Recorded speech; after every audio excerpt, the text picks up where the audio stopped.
दोस्तों, मैं संदीप सर आप सभी का मुनीश्वर देवनंदन यादव महिला पीजी कॉलेज बिलरियागंज आजमगढ़ में स्वागत करता हूं। दोस्तों, आज की वीडियो में हम लोग होमोजीनियस इक्वेशन पे एक क्वेश्चन को करेंगे।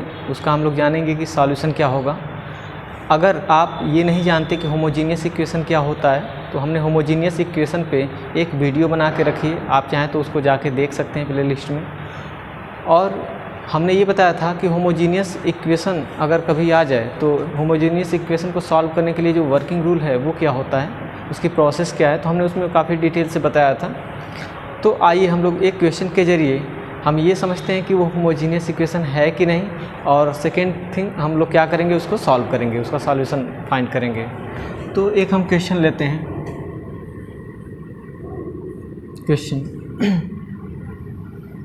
Solve x square minus y square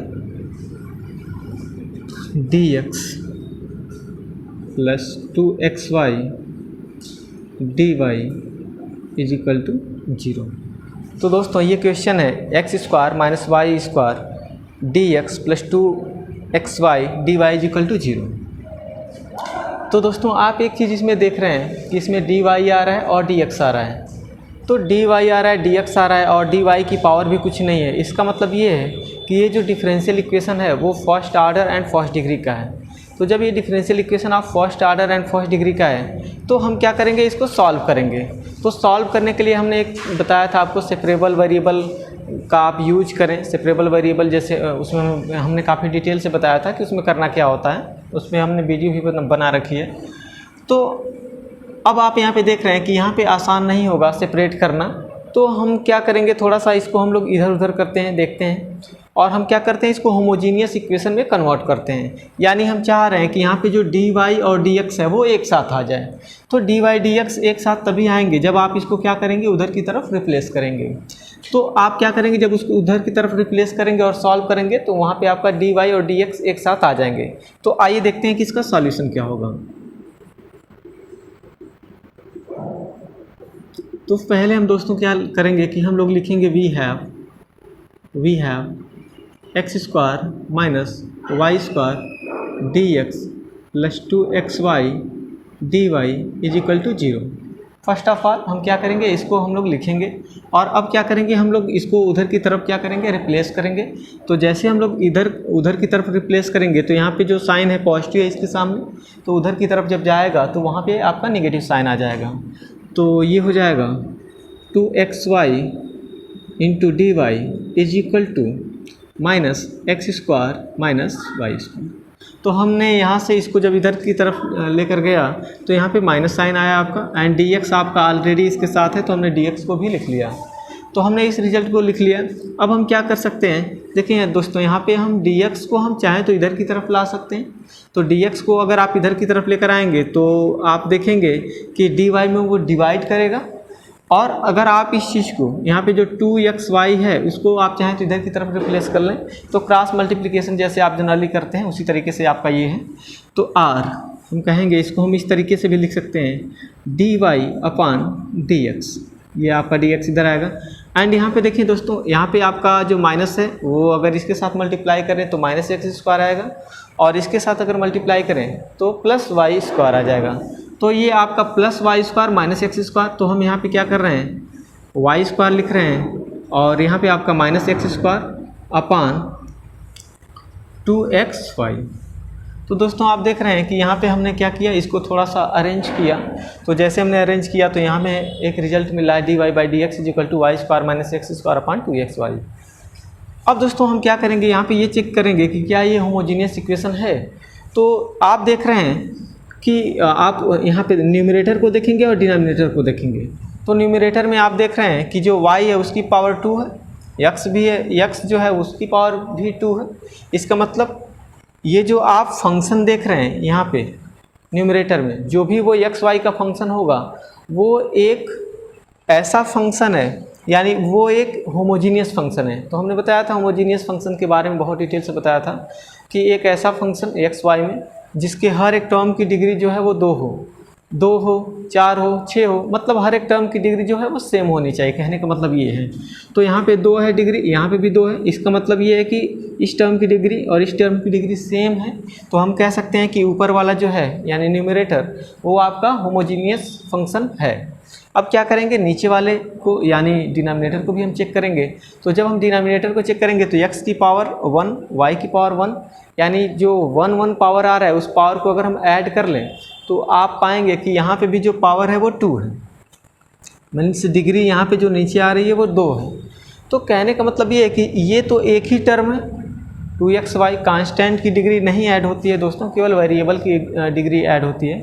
तो x की पावर 1, y की पावर 1 जब हम क्या करेंगे ऐड करेंगे तो वो डिग्री 2 देगा। इट मीन्स ये भी एक तरह का होमोजीनियस फंक्शन है जिसकी डिग्री 2 है। तो हम सीधे सीधे तौर पे ये कह सकते हैं कि जो यहाँ पे आप देख रहे हैं कि न्यूमरेटर और डिनोमिनेटर दोनों की डिग्री जो है वो सेम है, और हम कह सकते हैं कि दोनों की डिग्री जो है वो 2 है। इस तरीके से भी हम कह सकते हैं। तो हम इसको लिख सकते हैं, दिस इज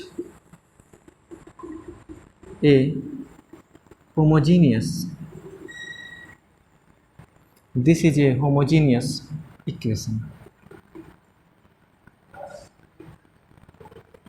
तो दोस्तों हम ये कह सकते हैं कि ये एक होमोजीनियस इक्वेशन है, क्योंकि हमने होमोजीनियस इक्वेशन के बारे में बताया था आपको कि होमोजीनियस इक्वेशन क्या होता है। होमोजीनियस इक्वेशन एक इसी प्रकार का इक्वेशन होता है जिसमें आप देखते हैं कि यहाँ पे f1xy डिनोमिनेटर में f2xy जो है होते हैं वो एक तरह के होमोजीनियस फंक्शन होते हैं। तो जब ये दोनों होमोजीनियस फंक्शन हो जाएं तो इस तरह का जो डिफरेंशियल इक्वेशन आएगा वो एक प्रकार का आपका होमोजीनियस इक्वेशन होगा। This is homogeneous equation. तो ये आपका होमोजीनियस इक्वेशन हो गया। अब दोस्तों हमने ये बताया था कि अगर कोई होमोजीनियस इक्वेशन है तो उसको सॉल्व करने की जो प्रोसेस है वो क्या है। तो उसमें हमने बताया था कि आपको क्या करना होगा, y=vx सब्स्टिट्यूट करना रहेगा इक्वेशन में। तो जब आप y=vx आप इक्वेशन में सब्स्टिट्यूट करेंगे, रखेंगे, तो फिर आपका वहाँ से कुछ रिजल्ट आएगा, फिर हम उसे सॉल्व करेंगे। सॉल्व करने के बाद वेरिएबल से सेपरेबल फॉर्म में कन्वर्ट करेंगे, और फिर हमने कहा था कि उसका इंटीग्रेशन करेंगे, और इंटीग्रेशन करने के बाद हमने बताया था कि वहाँ पे जो v है उसको हम लोग हटाएंगे, एलिमिनेट करेंगे, और उसकी जगह y/x रखेंगे। तो जो लास्ट में आपका रिजल्ट आएगा वही क्या होगा, उसका सॉल्यूशन कहलाएगा। तो दोस्तों ये आप देखेंगे कि हम लोग कैसे इसको सॉल्व कर रहे हैं। तो हम कहेंगे नाउ पुट y=vx। तो दोस्तों y= हम क्या करेंगे, vx सब्स्टिट्यूट करेंगे। तो जब y=vx सब्स्टिट्यूट करेंगे तो यहाँ पे अगर आप एक चीज़ देखें, अगर हम इसको x के रिस्पेक्ट में डिफ्रेंशिएशन करें तो ये देगा dy/dx आप क्या करेंगे, v लिखेंगे और फिर x का डिफ्रेंशिएशन करेंगे। तो जब x का डिफ्रेंशिएशन करेंगे तो 1 आएगा, एंड प्लस फिर क्या करेंगे, नेक्स्ट में आप x को लिखेंगे और v का डिफ्रेंशिएशन करेंगे तो यहाँ पे dv/dx देगा। तो हमने पिछले वाले वीडियो में बताया भी था कि dy/dx की जगह आपको इतना क्या करना रहेगा, सब्स्टिट्यूट करना रहेगा। तो y=vx एंड dy/dx इतना आपको क्या करना होगा, पुट करना होगा। इसको आप चाहें तो एक इक्वेशन बना सकते हैं, equation number first. In equation first we have,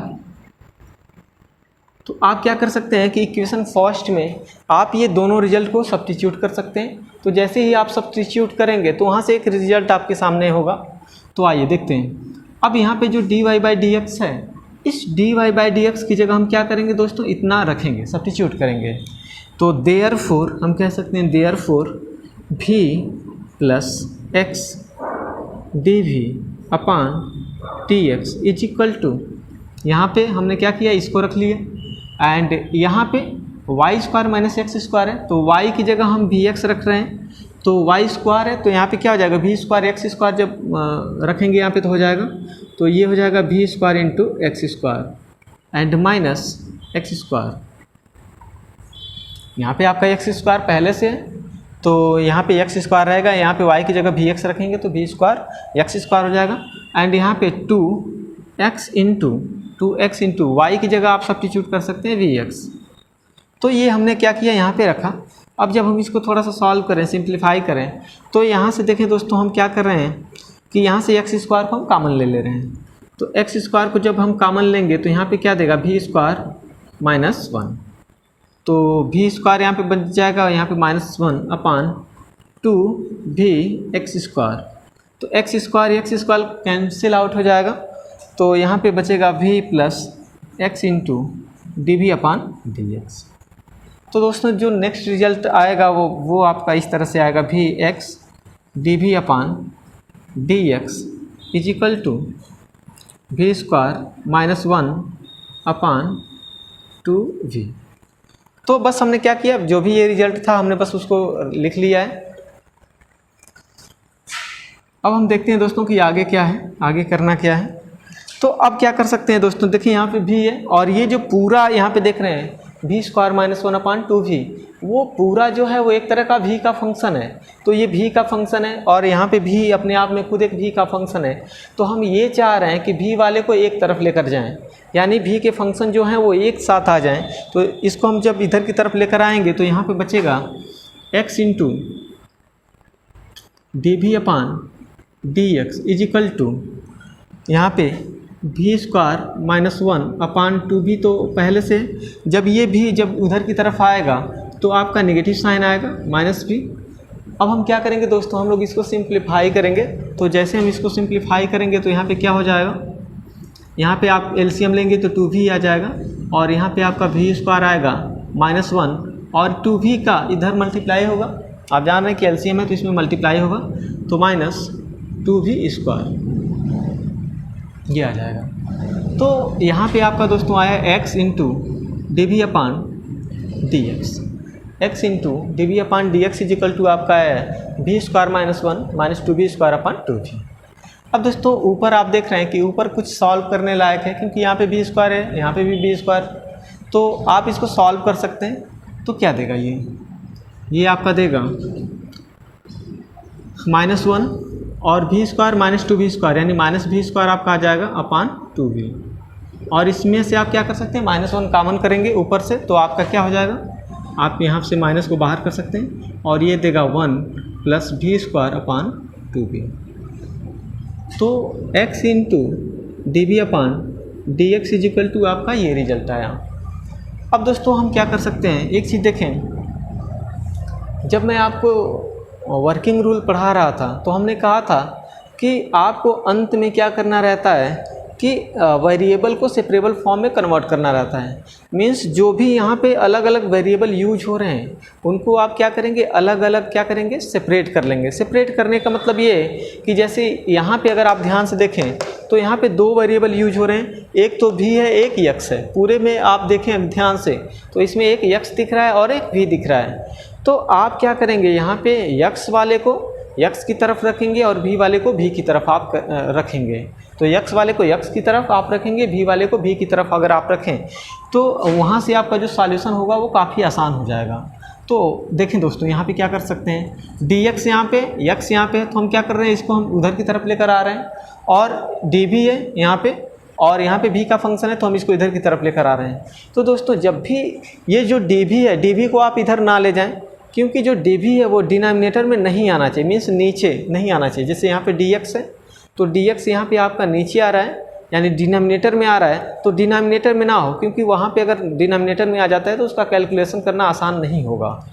तो हम क्या करेंगे, dx को ऊपर ले जाएंगे, ऊपर ले जाने का मतलब न्यूमरेटर में, तो इसको कहीं ना कहीं इधर की तरफ रिप्लेस करना पड़ेगा। मीन्स आपको इधर की तरफ क्रॉस प्रोडक्ट करना पड़ेगा। तो चलिए आइए इसको हम क्रॉस प्रोडक्ट करते हैं। तो 2v यहाँ पे देख रहे हैं, चले हम एक स्टेप और लिख लेते हैं यहाँ पे, x into d v upon d x is equal to -1 plus v square upon 2v। हमने इस चीज़ को लिखा। अब 2v का इधर क्रॉस मल्टीप्लाई करें इधर, तो आपका देगा 2v और इसका भी, तो ये आ जाएगा 1 प्लस v स्क्वायर। माइनस को उधर ही आप रहने दें, कोई समस्या नहीं होगी आपको। और यहाँ पे dx को जब आप इधर की तरफ क्रॉस मल्टीप्लाई करेंगे तो यहाँ पे dx आएगा और ये x आपका यहाँ पे आ जाएगा। और माइनस ऑलरेडी पहले से ही है तो हमने क्या किया, माइनस को ले लिया है वहाँ पे, यानी यहाँ पे आपका आ जाएगा 2v upon 1 plus v square is equal to minus dx upon x। तो दोस्तों आप यहाँ पे क्या देख रहे हैं, यहाँ पे आप देख रहे हैं, यहाँ पे एक चीज़ छूट रहा है दोस्तों, dv। dv आपका छूट रहा था, तो हमने dv को यहाँ पे लिख लिया। तो दोस्तों यहाँ पे आप एक चीज़ देख रहे हैं कि यहाँ पे जो dv है उसके साथ सारे v वाले लोग दिख रहे हैं, और dx है इसके साथ सभी x वाले दिख रहे हैं। इसका मतलब ये है कि जो वेरिएबल है वो सेपरेबल फॉर्म में हमने उसको कन्वर्ट कर लिया है। तो यहाँ पे जब वेरिएबल सेपरेबल फॉर्म में कन्वर्ट हो गया है, तो अब जो नेक्स्ट प्रोसेस है या नेक्स्ट वर्किंग रूल का जो स्टेप है वो है आपका कि इसको इंटीग्रेट कर देना। तो सबसे पहले हम क्या करेंगे, हम कहेंगे here variables being separated, here variables being separated. तो यहाँ पे जो वेरिएबल्स है वो सेपरेटेड हैं। तो अगर ये सेपरेटेड फॉर्म में है तो हम क्या करेंगे, इंटीग्रेट करेंगे। हम कहेंगे देन इंटीग्रेटिंग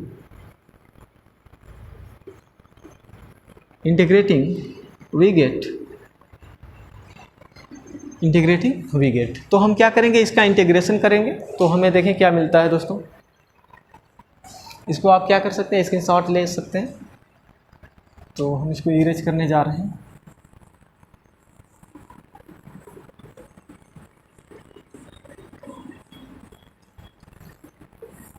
दोस्तों ये काफ़ी आसान है, अगर आप पीछे की वीडियो देखें हैं तो आप इसके वर्किंग रूल को जानते होंगे। बिल्कुल हम वर्किंग रूल पे ही चल रहे हैं, कुछ बहुत नया से ऐड नहीं कर रहे हैं। बाकी जो सॉल्यूशन जिस तरीके से सिंप्लीफाई करना है वो तो करना ही है।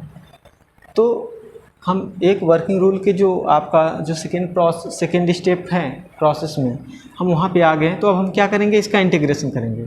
तो दोस्तों जैसे हम इसका इंटीग्रेशन करेंगे तो आप इसका इंटीग्रेशन कैसे करेंगे, तो इसको हम लोग पहले समझ लेते हैं कि इसका इंटीग्रेशन कैसे करना है। यहाँ पे है आपका दोस्तों 2v into dv upon 1 plus we square is equal to minus dx upon x। तो dx अपान x का जो इंटीग्रेशन होता है दोस्तों, dx अपान x का, वो तो आपका log x होता है। आप ये पहले से जानते हैं, ये एक फार्मूले के रूप में भी आप जानते हैं। तो integration of dx upon x is equal to log x आपका हो जाता है। तो उसी तरीके से हम क्या करेंगे, देखें दोस्तों हम लोग इसको सॉल्व करेंगे तो इस पूरे रिजल्ट में हम क्या करेंगे, इसको हम कुछ मान लेते हैं, कुछ सपोज कर लेते हैं इसको थोड़ा आसान बनाने के लिए। तो सपोज कर लें कि हम 1 plus we square is equal to मान लें हम p ले रहे हैं। तो अगर हम इसका इंटीग्रेशन, इसका डिफ्रेंशिएशन करें तो 1 का तो 0 हो जाएगा, यहाँ पे देगा 2v और v का करेंगे तो dv इजिकल टू dp आ जाएगा। यानी 2v dv की जगह आपका dp हो जाएगा, 1 प्लस वी स्क्वायर की जगह आपका p हो जाएगा। तो अगर आप ज़रा सा ध्यान से इसको देखें तो हम क्या कर सकते हैं, जब हम इंटीग्रेशन कर रहे हैं तो इंटीग्रेशन की साइन यहाँ पे हम लोग यूज कर सकते हैं। तो यहाँ पे आपका हो जाएगा इसकी जगह आपका dp हो जाएगा। इसकी जगह हमने क्या किया, dp का इस्तेमाल किया, और 1 प्लस वी स्क्वायर की जगह आपका p हो जाएगा। तो इंटीग्रेशन करना है तो यहाँ पे क्या हो जाएगा, log p हो जाएगा बस। तो यहाँ पे जब हम dp अपान p करेंगे, इसका इंटीग्रेशन करेंगे तो आपका ये log p हो जाएगा। जैसे dx upon x is equal to आपका log x, उस तरीके से आपका ये हो जाएगा log p। तो अब log p आ गया, तो log p की जगह आपने क्या माना था, तो p की जगह हमने 1 प्लस वी स्क्वायर माना था, तो यहाँ पे 1 प्लस वी स्क्वायर। तो कहने का मतलब ये है, अगर आप दोस्तों अगर इसको ज़रा सा ध्यान से देखें तो dp की जगह ये आपका है 2v dv और p की जगह 1 प्लस वी स्क्वायर। तो कहने का मतलब ये है कि आप इसकी जगह आप इसका इस्तेमाल कर सकते हैं। तो हमने ये बताया कि इसका इंटीग्रेशन डायरेक्ट क्या होगा, तो ये आपका हमने वहाँ से एक रिजल्ट लिखा। तो जैसे ही हम कहेंगे कि इंटीग्रेटिंग, तो हम इसका इंटीग्रेशन डायरेक्ट लिखेंगे यहाँ पे। तो इसको लिखने की कोई ज़रूरत नहीं है दोबारा। तो यहाँ पे हो जाएगा log 1 plus we square, log 1 plus we square इसका integration is equal to minus log x, minus already पहले से, और यहाँ पे आपका log x। अब दोस्तों हमें एक कांस्टेंट चूज करना है प्लस, यहाँ पे कोई कांस्टेंट हम कैपिटल C चूज करेंगे। तो हम इसकी जगह कुछ चूज करेंगे, कुछ ऐसा कांस्टेंट लेंगे जिससे ये सॉल्यूशन जो है वो आसान हो जाए। तो यहाँ पे देख रहे हैं, यहाँ पे log, यहाँ पे log, तो हम यहाँ पे log c का इस्तेमाल कर लेंगे। तो this is constant, c constant, it means जो फंक्शन है log, उसके साथ अगर c आ रहा है तो ये log c जो है वो टोटल कांस्टेंट हो जाएगा। अब आप क्या कर सकते हैं दोस्तों, आप इसको इधर की तरफ लेकर आ सकते हैं। तो जैसे आप इसको इधर की तरफ लेकर आएंगे 1 plus we square plus log X is equal to log C. तो आप यहाँ पे देख रहे हैं कि ये आपका हो गया।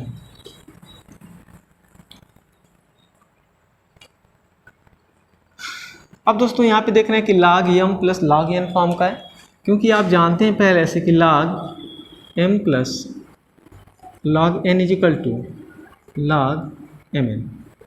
तो ये आपका हो जाता है log m plus log n is equal to log mn हो जाता है। तो यहाँ पे क्या हो जाएगा, log 1 plus we square into x is equal to log c। तो दोस्तों यहाँ पे log दोनों जगह फंक्शन सेम है, तो जब दोनों जगह फंक्शन आपका सेम हो जाता है तो हम क्या करते हैं, और दूसरी चीज़ ये कि अगर फंक्शन सेम हो और ये पूरा रिजल्ट जो बराबर अगर आ जाए तो हम कहते हैं कि यहाँ पे फंक्शन के साथ जो भी आ रहे हैं वो आपस में बराबर होंगे। This implies that 1 plus we square into x is equal to C, ये हो जाएगा, this will be C. So next हम क्या करेंगे कि v की जो वैल्यू y बाई एक्स, क्योंकि आप अगर ध्यान से देखें तो हमने शुरू में बताया था कि y equal to v x रखना है। तो y इक्वल टू जब आप वी एक्स रखना था आपको, तो यहाँ से आप चाहें तो v की वैल्यू निकाल सकते हैं, क्योंकि v को आपने एक नए वेरिएबल के रूप में लिया था, वहाँ पे वो कहीं था नहीं, इसको आपने अपने मन से चूज किया था v को एक नए वेरिएबल के रूप में, और ये रिजल्ट आपने सब्स्टिट्यूट किया था। तो हम क्या करेंगे, v को बाद में हटा भी देंगे, तो v की वैल्यू यहाँ से y बाई एक्स आ जाएगी। तो y बाई एक्स हम क्या करेंगे, यहाँ पे रखेंगे, तो हम यहाँ पे कह सकते हैं कि रिप्लेसिंग